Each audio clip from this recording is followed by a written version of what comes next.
The title of this video is how I got my sugar daddy to buy me a brand new car, help me build a house in the Gambia, and take me on travels internationally at the age of 40, between the ages of 40 and 43.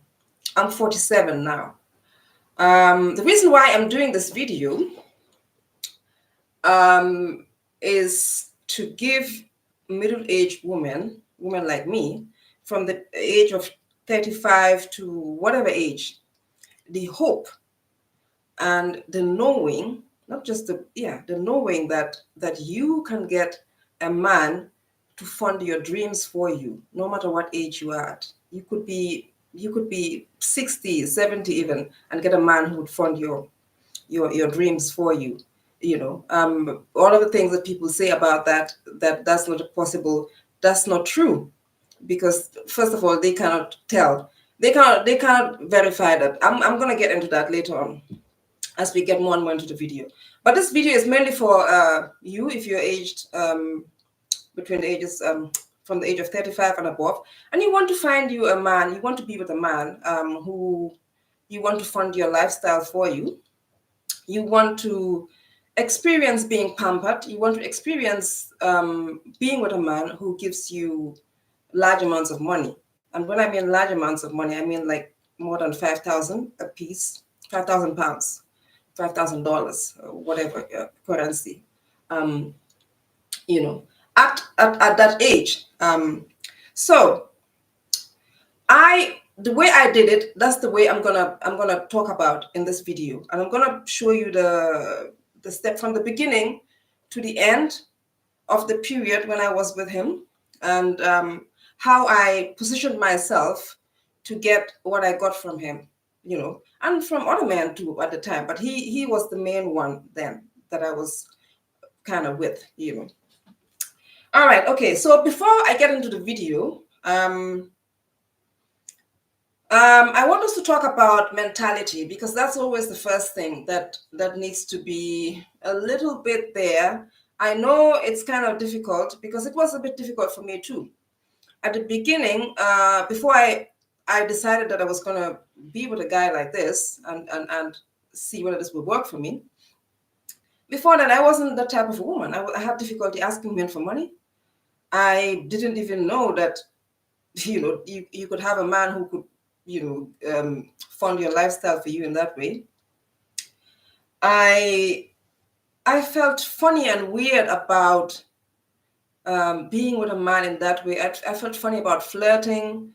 I felt funny about, many other things. But I'm going to tell you how I programmed myself and how I gradually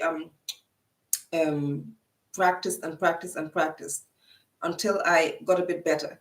I still didn't become like a pro as in, and no one is really a pro, because what is a pro? It's like, it's just your own way of flirting, your own way of being with a guy, your own way of doing things, even though there are certain principles that is good for every woman who wants to be in this lifestyle to follow.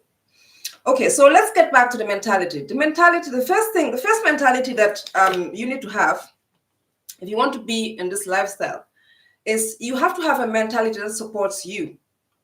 What I mean by that is you have to, if you want to be with a man whom you want to give you expensive gifts, you want him to take you on travels, you want him to buy you like a house or a car, you need to have a mentality that supports that. You can't have a mentality that is against that. And the first mentality that you need to have, you have to let go of the mentality that there's a good way to live and there's a bad way to live. There's a good way to make money, earn money, and there's a bad way to earn money. I'm talking about morality here. Barring the fact that, there are certain things many of us can agree that, we really don't want to, those are really things that we would never really engage in and never would want to, like sexual things involving kids, murder and stuff. But even though most of us disagree or agree on that as a thing that is like immoral and, very, very inappropriate and, you know, a disgrace to humanity, if you will, there are certain people that are engaging in it. But I'm talking about the basic things, like when it comes to basic morality about, you know, you wanting to earn money in a way that, you have to engage with a person who is of consenting age, just like you, and you both are engaged in something that you both enjoy and you want to do it. You know, no one has the right to tell you that you cannot do that. So you have to. That's the first thing. You have to get you have to get out of that mentality that there's a right way to earn a living and a wrong way to earn a living, because every way of earning a living, like I said, as long as it harms nobody else, and, you know, the people that are involved are consenting adults, it's okay for the person. Okay. We've been I'm going to give you a further example. Sorry, I keep looking down because I took some notes. I'm going to give you an example of this idea that you know, women who engage in this lifestyle, like, you know, wanting to be a gold digger, wanting to be with a guy for money and for gifts, and, you know, immoral and lousy and lazy and this and that, you know, all the negative things. But a woman who goes to work on a 9 to 5 job, in a 9 to 5 job, that's a good woman. That's a virtuous woman, you know. Because that's what the government told them to do. You have to understand that you live in a society where the collective is interested in keeping certain things alive. The collective and the patriarchy is interested in keeping people working to continue to establish the patriarchy for as long as it stays established. And there are certain things that keep that established. And working hard, going to a job to keep the system going, is one of those things, you know.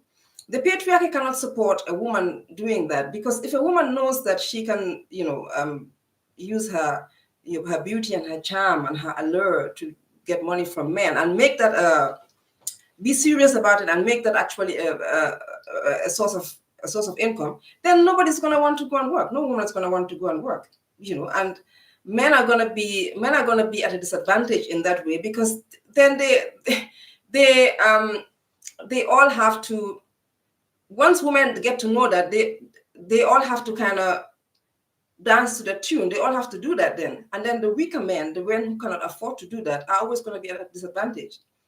So that's why you're going to be discouraged to do this. But the mentality, like I said, you have to get out of that mentality of there's a good way to live and there's a bad way to live. It's your way to live, your way. It's your life. Whatever you want to do with your life, however you want to earn an income, if it's not hurting anybody, that's your business. No one can tell you that what you're doing, how you're earning money, is wrong. You know, especially not some people over there who clearly are invested in you not being like that. Okay, so the second thing the second mentality I also want you to have is that you need to understand that beauty and attractiveness in a woman is an asset. This is very important. Your beauty and your attractiveness and your wit, your companionship, your charm, your femininity, as you know, guys want to talk about it. They only want to talk about this part. They don't want to talk about the other parts. But your feminine, let's call it that right now, it's an asset. You know, what's an asset? An asset is something that is paid for and accrues money, and accrues more and more money, accrues more investment. So your beauty and your allure and your attractiveness is an asset to you. It's not just useless. That's what people want you to believe. And I don't care what people say. Oh, beauty, that's like, you know, people that say like things like beauty and beauty and attractiveness and you know, trying to be with a man for money. That's silly. That's like, you know, everyone can do that. Everyone can't do that. And they try to downplay that part. They try to make that as if it's something like something that should not be striven for, something that should not be used, something that is like has no value. It does have value. They want to use that. They want to use that as it's like something that is not valuable. But then they take something like academic intelligence and the desire to go and work on a 9 to 5 job and having a career like that. They say, oh, that's a good thing. Having academic intelligence, that's a good thing. That's valuable. Being beautiful and attractive and having charm and using that beauty and attractiveness to get money from men, that's not good. Who's to say that? It's valuable. If a man wants to be with you because you're beautiful and you're charming, and you make him feel like a man, and he enjoys being with you, and he wants to compensate you in that way heavily because of that, it's because he values it. The same value that's placed on your academic intelligence, which other people they are invested in that. That's what I'm saying. You have to understand why people are invested in what they're invested in. Like I said, it's the system we're in. The patriarchal system cannot support a woman using her beauty and her charm and her wit and her companionship as a source of income, as a major source of income, because that goes against the patriarchy. That's the fundamental thing that goes against the patriarchy. So they're never going to, as long as we have the dominant age is the patriarchy is not going to support that. But you have to know that it's valuable. It's valuable, because your beauty and your attractiveness that they say is not valuable is the same thing that they use in big corporations. Go to any bank, it's the beautiful women that they put in front as receptionists, as the frontline managers. It's mainly the beautiful, attractive women. Why? Because men like to be welcomed and talked to and catered to by beautiful women. What the standard of beauty is, even though there are different standards. Go to big insurance companies, it's the same thing. You will see the beautiful women, they are the ones that they put in the front. Even in real estate, let's keep it real. In real estate, your beauty and your allure and your charm add something to your customers, your clientele. So that's just what it is. It is what it is. So it's valuable. Don't let anyone fool you into thinking that your beauty and your charm and your wit and your attractiveness is not valuable. It's very, very valuable. As long as men are willing to put money on it, and not just men, but corporations putting you in front, that's an asset. That's they're using that. So that's okay. That's what I'm saying. When they do that, that's okay to do. But when you use your beauty and your charm on your wit for your own benefit, that's the wrong thing to do. You should not do that. That's immoral. That's this, that.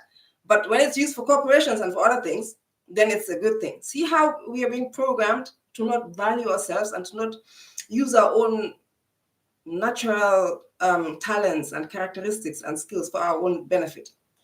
But then other people will use that same benefit, those same benefits those same characteristics for their benefit. The same thing as the entertainment. I'm reading the hotel industry, the hotel industry, the entertainment industry. All of those industries is the beautiful women. Look at the music videos. What do you think makes those music videos sell like that? It's the beautiful women. The beautiful women. And go to the hotel industry. It's the beautiful women that they put in front. It's the beautiful women that are the ushers and guides, and entertain the millionaires and the billionaires that come. In every industry, it's the beautiful women that they put. Even in McDonald's, if you're working at McDonald's, if you're the one that is laughing, is jovial, and you look pretty, they put you in the front. You're the one that is at the cashier's, what do you call it? Cashier's counter, taking orders, So your beauty and your attractiveness is an asset. And if you don't use it for your own benefit, somebody else will find a use for it and use it for their benefit. So don't even listen to people trying to downplay that. It's very, very valuable. It's an asset. Okay. The next mentality you need to have is the mentality of being okay with asking a man for money. I see a lot of women have problems with this. If I can't ask a man for money, I feel funny asking. I did too. I understand, because That's how we've been brainwashed. That's the only thing you need to know. You need to know that it's not your nature to not feel comfortable asking a man for money. It's just that how you've been programmed to be. You've been programmed by a society not to ask a man for money and not to ask him for huge amounts of money. Other women in other races, in other they do. So you should have no problem with that. And like I said, asking a man for money because you're a companion for him, you are with him. Let's say you're in this lifestyle now, and you're going out with an older guy who loves you and likes being with you because you're attractive, you're young, you make him feel like a man, you make him feel young, you make him feel vibrant. You're like a sounding board for him. When he's down, you talk to him and you calm him down. You make him laugh. You remind him of when he was young and strong. And whenever you go out with him, everybody looks at you and him and is wondering, how can this man can get this beautiful woman? They automatically think he must have some money, because there's no way that this man can have this woman if he doesn't have some source of some resources, because this woman will not look at him twice. So automatically his stock is going up in the moment. It's like men who drive like expensive cars, like luxury cars, like Lamborghinis, Bugattis. You don't have to say anything. If you're driving that car, just park it in front of any club, any house. People automatically think you have money. Even if you rented that car, people automatically think that you have money just because of the car. It's the same thing with going out with a beautiful woman. If you're going out with a beautiful woman, people see you, people automatically think that you have money. You must have money, because if you didn't have money, you cannot be with that woman. So you're automatically raising that guy's stock. So he needs to compensate you for that. You're giving him something that is invaluable, even the companionship alone, making him feel like a man. The things men have to do to be able to feel that. That's why they buy that's why they buy expensive cars. Expensive cars, get big houses, build a career, feel like a big man. So you just being with him is making him feel that. So he should be able to invest equally. If he can drop 250,000 pounds on a luxury car, he should be able to drop that on you. So I want you to understand your value and your essence when you are in this lifestyle. Understand your value. It's really your value. Understand who you are and what you are to the man you're going out with, and understand that you are more than deserving of asking him for huge amounts of money, because what you give him, he can't give himself. You're giving him invisible value, and all of these things are valuable to him. And like I said, we are programmed to not ask men for money, again, because of this the patriarchy and the system we're in, which will not encourage women to do that. Because if women knew their value, knew that alone is so valuable, their companionship, being with a man, making him feel like a man, listening to him when he's down, believing in him, pushing him, I'm not even talking about the sex. I haven't even gotten to the sex yet. All of these other things. If women knew the value of that, no woman is going to go to work, or a majority of women are not going to spend their time going to work. They're just going to sit at home and charge men what they really should be charging them. But you are programmed not to see value in that. You're programmed not to see value in that, especially when it comes to this lifestyle of being with a guy, to buy you expensive gifts, to buy you a car, buy you a house, buy you big things, and take you on travels, things that you want. Really, it doesn't have to be a house or a car. It can be something else. You're programmed not to see that part of you as valuable. But listen to this: the same thing that you're programmed not to see as valuable is the same thing that is seen as valuable if you were to be a married woman in a 50, let's say in a 50-50 marriage where you married to a guy. What are you giving that guy there in that marriage? Is it not the same thing? It's companionship, being a sounding board for him when he feels down, listening to his problems,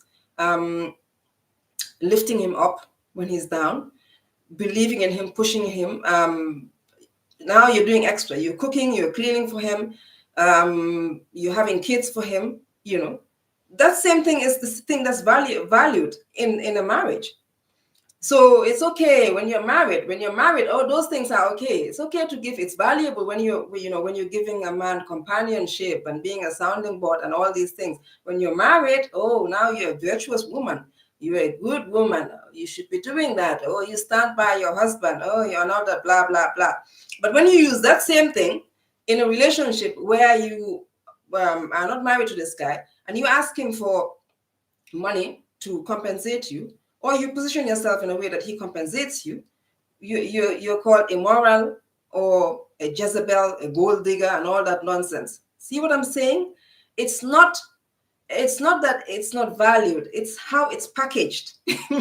In one way, it's going to be packaged as,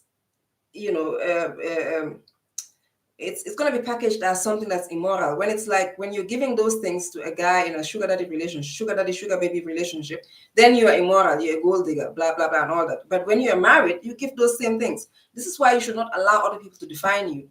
You define yourself. You define how you live. You define what is moral to you and what is immoral to you. You define how you make your money, especially if those people don't feed you, they don't clothe you, they have nothing to do with you.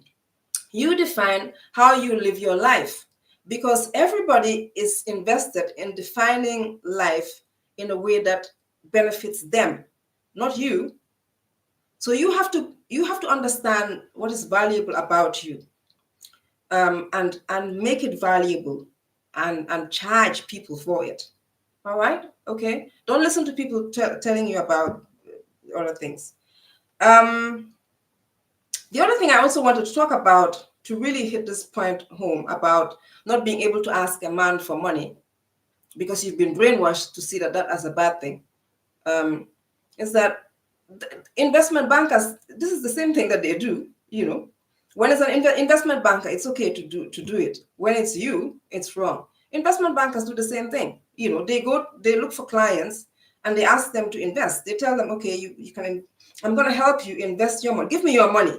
That's what they tell them. Give me your money. Give me your, I don't know, 200,000, 300,000 pounds.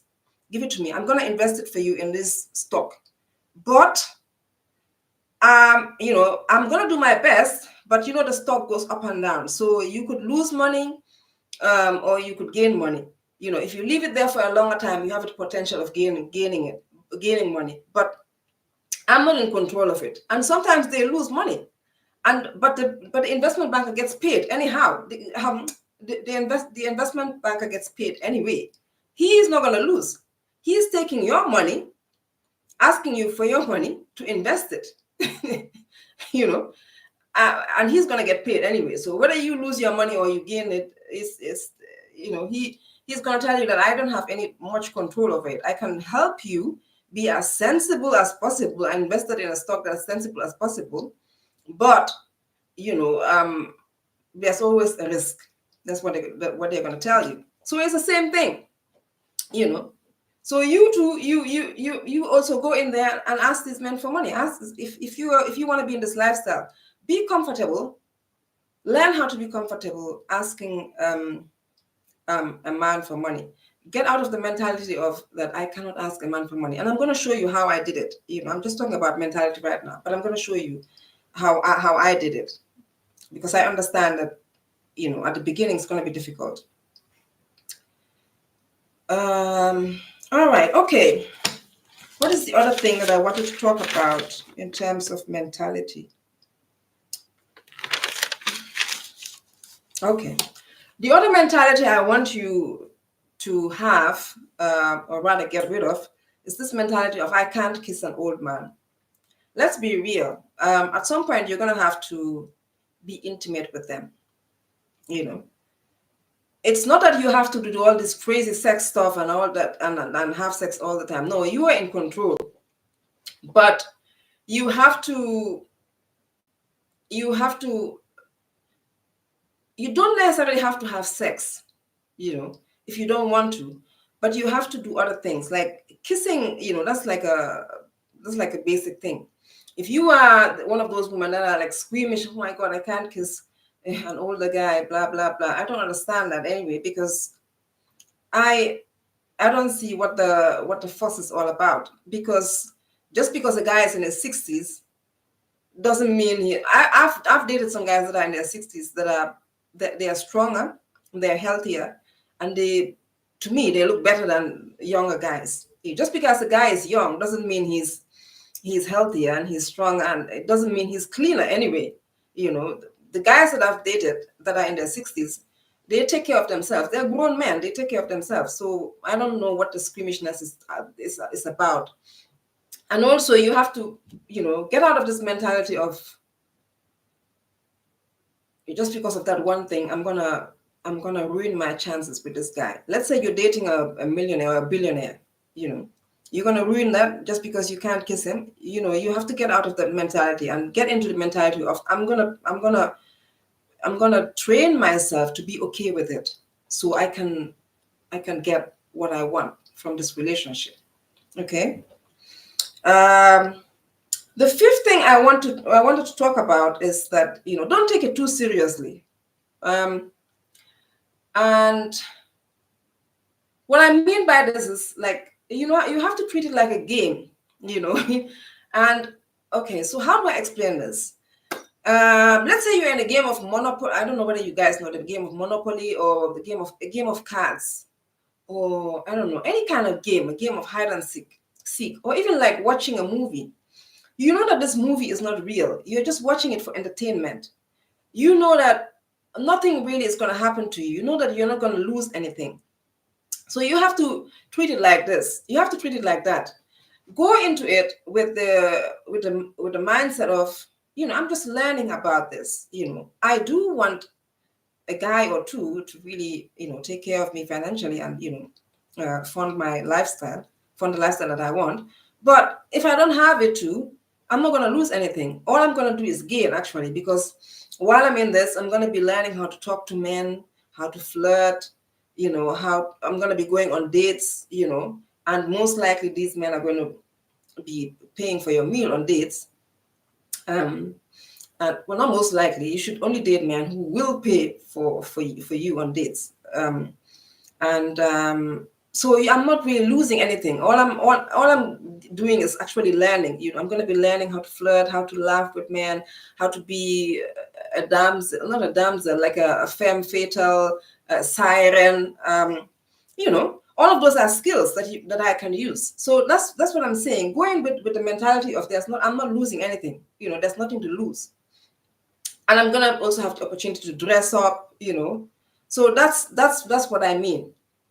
Treat it like a game, because if you are desperate, like I have to meet someone, in the next month or in the next 2 months, I need to have a sugar daddy, I need to have someone, you're going to go in with that desperate energy, and that desperate energy, men can sense it, they can smell it, and it puts them off, and you're going to become needy, and you're not going to be attractive, and they don't want that. They want someone who they can relax with, and someone who's going to help them forget their problems temporarily, and like make them feel like a man in that way. So it's like you're playing a role, but you're also getting compensated.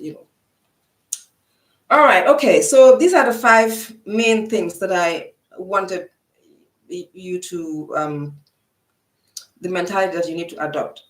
But I'm also going to go into other things, other smaller things, but which are not necessarily smaller, but I know you may have. And this is if you're believing that you're too old for a sugar daddy, this is one of the main reasons why I'm doing this guide, is to debunk this lie that a woman in her 30s or 40s or 50s cannot get a sugar daddy. That's a damn lie. The men on these podcasts that I don't watch or on the internet, telling you about these nonsensical things don't know shit about what men want. They only know what they want. They only know what they want in their small environment, where they go to work and come back, and the amount of money that they earn, and their day-to-day life. That's all they know. Most of these men have not even traveled. They've not even left their own countries. So they don't know how other men think. They don't know how other men are living. They don't know what other men value and what they don't value. So they cannot tell you what a man wants. Not every man wants a young woman like 21 years, 21 years, 25 years, 19 years. No.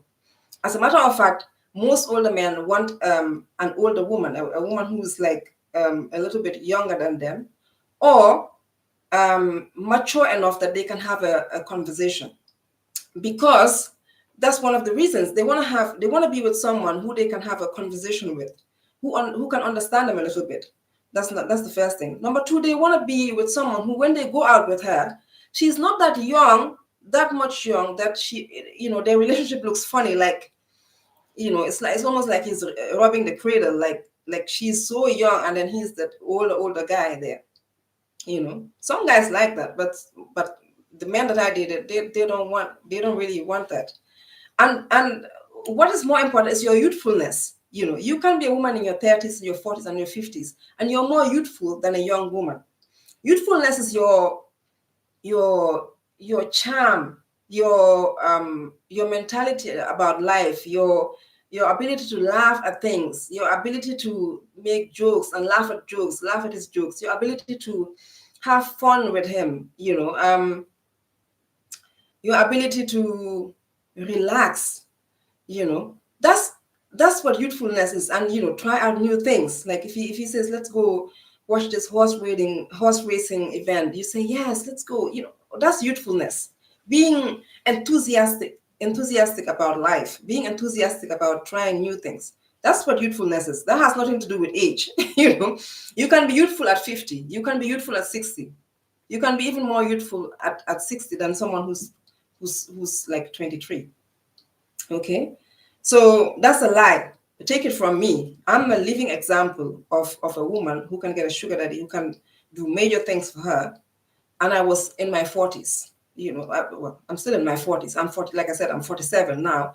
But I was 40 then when I met this guy. And even now, if I wanted a sugar daddy, I can get one, because I'm more attractive now, and I understand the game a little bit more now, and I'm more daring, so it's all of that is a lie. It's again, they're trying to program you to believe that only young women can get that, when they don't even know. How can you tell? You're not even a sugar daddy. You're on the internet talking. So how can you tell? You've never even traveled. So how can you tell that about what other men want? So that's the first thing. The second thing that I want you to know is that I want you to get out of is that the belief that I want you to get out of is that I'm black and they won't want me. The thinking that you think that I'm black and they only want white women. It's only young white women, that want that the sugar that is might want. That's also not true, because I'm sitting right in front of you, and as you can tell, I'm black, very black. There's no ambiguity. What do you call ambiguity? Ambiguity about me. You can tell that I'm black, real black. So, and I was in a group of women who were doing this, who were dating older guys for money, and I was able to get from the men I was dating much more things with my blackness than some of the women who were younger than me and were of another race, in the group. Because when we were in the group, we all we talk, we advise each other. It was a group where we advise each other. We talk about what we do, and when we have problems, we bring it to the group, and also we take pictures of the things that we have, and we post it in the group. So it's nothing to do with your blackness. Just position yourself, and I'm going to talk about that later on. Okay, so the other thing is, I also want you to get out of the belief. I want you to get out of is the belief that you have to do all kinds of. You're going to be obligated to do all kinds of sex stuff. Kind of, yeah, sex related stuff and things like that. You don't. You are the one that's in control. You know, it's about the sex. It's about timing. And being intimate is about timing, and it's about knowing when to give it and knowing when to hold back on it. You know and knowing how to make your sexuality and sex part of the overall experience, part of the overall game. you know so you're not obligated to do any of those extreme sex stuff, because I never did that. And the guys you're with, most likely is going to be a guy that maybe doesn't know about it, or maybe even if he knows, he's not going to ask you to do those things, because he's going to be scared to lose you. Men don't just blurt out, can you do this with me? They have to look at you and see whether they can say this actually, because they're scared that if they ask you for certain things, you're going to leave them. All right. Okay. The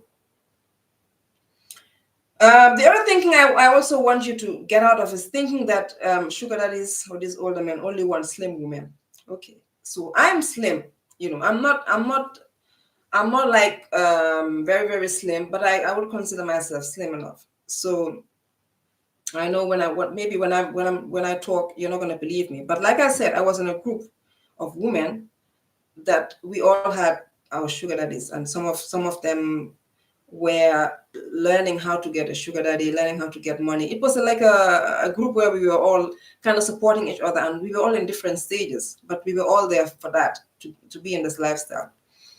And I'm telling you, there were some women that were like plump, attractive women who looked after themselves, black women, plump, beautiful, beautiful brown skin, who had a couple of sugar daddies that were taking care of their every need, from their hair to their toenails, every need. And they were not slim, going on trips, you know, Marbella, expensive trips in expensive, going to expensive places. I know, because I know these places, getting gifts, expensive gifts, having, one of them had a car, a Range Rover bought for, I remember, yeah, one of them had a Range Rover coupe, yeah, bought for her by her sugar daddy. And she was like, she wasn't small, she was a woman, a bigger woman, black woman. And yeah, so it's nothing to do with that. Again, it's just about positioning and your mentality, and how you move. That's it. And I just remember about the thing about age. There were like 264, but six women in their 60s, two women in their 60s, I remember, in that group, who also had sugar daddies. They didn't look like they were in their 60s. They looked like they were in the early 40s, because they looked after themselves and they knew how to dress themselves up, and they were youthful, and they had sugar daddies taking them on expensive trips. I mean, I was looking at them like they were even going on more expensive trips than me, and they were in their 60s. So I'm telling you, age is not a limitation. It's how you position yourself. I don't know whether the guys that they were dating knew that they were in their 60s, but I'm 100% sure that even if they knew later on, they wouldn't have cared, because by then they would have been so used to their allure and their charm and being with them so much, so that they don't care about the age anymore. So yeah, that's that. Yeah, so if you're here, it's okay. If you want to be in a sugar daddy, sugar baby relationship, in your 30s, 40s, or in 50s, that's okay. You want to be with a guy who buys you expensive gifts, who takes you on travels, blah blah blah, and all that, and you can have that. You can have that 100%. So I think I'm going to end this video here because otherwise it's going to be too long. And then I'm going to go do part 2. All right. So we can get now into the details of how I did it, the beginning. And then, yeah, I think we're going to take it from there. All right. Okay. See you in the next video.